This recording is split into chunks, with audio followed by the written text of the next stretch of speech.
Hi, എല്ലാവർക്കും സൗമ്യ സുനിൽ കിച്ചണിലേക്ക് സ്വാഗതം. ഇന്ന് ഞാൻ ഉണ്ടാക്കാൻ പോകുന്നത് ഉണ്ടം പൊരി അഥവാ ബോണ്ട എന്ന് പറയുന്ന പലഹാരമാണ്.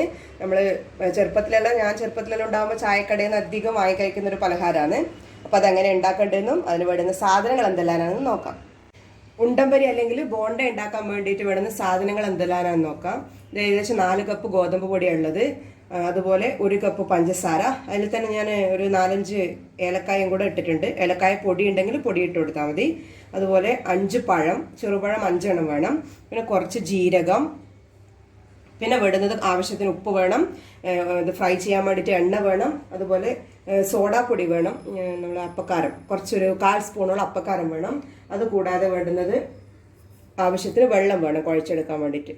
അപ്പോൾ എങ്ങനെ ഉണ്ടാക്കേണ്ടത് നോക്കാം. ആദ്യം നമുക്ക് ഈ പഴം മിക്സിക്കകത്ത് ഇട്ടിട്ട് അടിച്ചെടുക്കണം. പഴവും അതുപോലെ നമ്മൾ പഞ്ചസാരയും കൂടെ മിക്സിക്കകത്ത് ഇട്ടിട്ട് നല്ലതുപോലെ അരച്ചെടുക്കണം. പേസ്റ്റ് രൂപത്തിലാക്കി എടുക്കണം. അപ്പോൾ ആദ്യം നമുക്ക് അത് ചെയ്തെടുക്കാം. നമ്മൾ പഴവും പഞ്ചസാര ഏലക്കായും കൂടെ നല്ല വൃത്തി അരച്ചെടുത്തിട്ടുണ്ട്. നല്ല പേസ്റ്റ് ആയിട്ടുണ്ട്. ഇനി അടുത്തതായിട്ട് നമുക്ക് നമ്മളെ ഗോതമ്പ് പൊടി എടുത്തിട്ട് അതിനകത്തോട്ട് ഏകദേശം ഒരു 1/4 സ്പൂണോളം അപ്പക്കാരം ഇട്ട് കൊടുക്കാം. ഇത്രേ വേണ്ടു.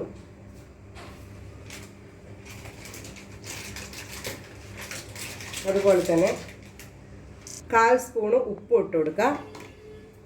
ഇതൊന്ന് നല്ലതുപോലെ മിക്സ് ചെയ്ത് കൊടുക്കാം എല്ലായിടത്തും. അതിനുശേഷം നമ്മൾ പഴവും ഏലക്കായെല്ലാം അരച്ച മിശ്രിതം നമുക്ക് ഇതിനകത്തോട്ട് ഒഴിച്ചു കൊടുക്കാം.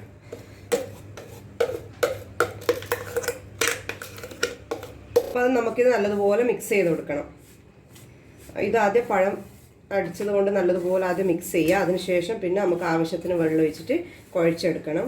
നമ്മൾ ചപ്പാത്തിൻ്റെ കാട്ടിയും കുറച്ചും കൂടെ ലൂസായിട്ട് വേണം കുഴച്ചെടുക്കാൻ വേണ്ടിയിട്ട്.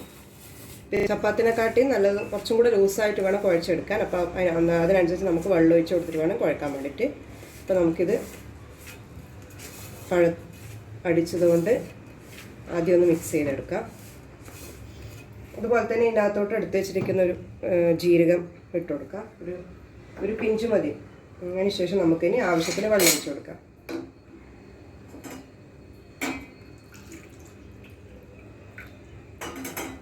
ആവശ്യത്തിന് വെള്ളം ഒഴിച്ച് കൊടുത്ത് മിക്സ് ചെയ്ത് കൊടുക്കാം.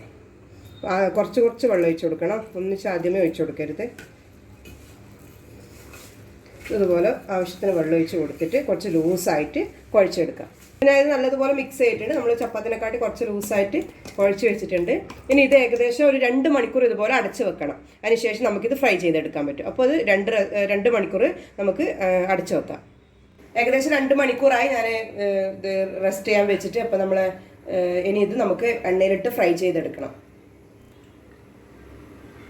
അപ്പോൾ നമുക്ക് എണ്ണ ചൂടാക്കാൻ വേണ്ടിയിട്ട് ഞാനിത് കുറച്ച് നേരമായി വെച്ചിട്ട് എണ്ണ ഒന്ന് ചൂടാകാൻ വേണ്ടിയിട്ട്.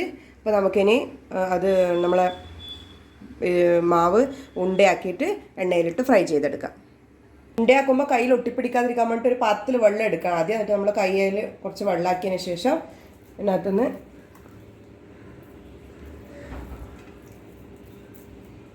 ഇതുപോലെ ഉണ്ടയാക്കിയിട്ട്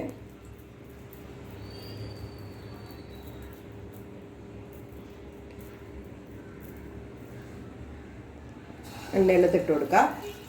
ഇതുപോലെ ബാക്കിയുള്ളതും നമുക്ക് എണ്ണയിലിട്ട് ഫ്രൈ ചെയ്തെടുക്കാം.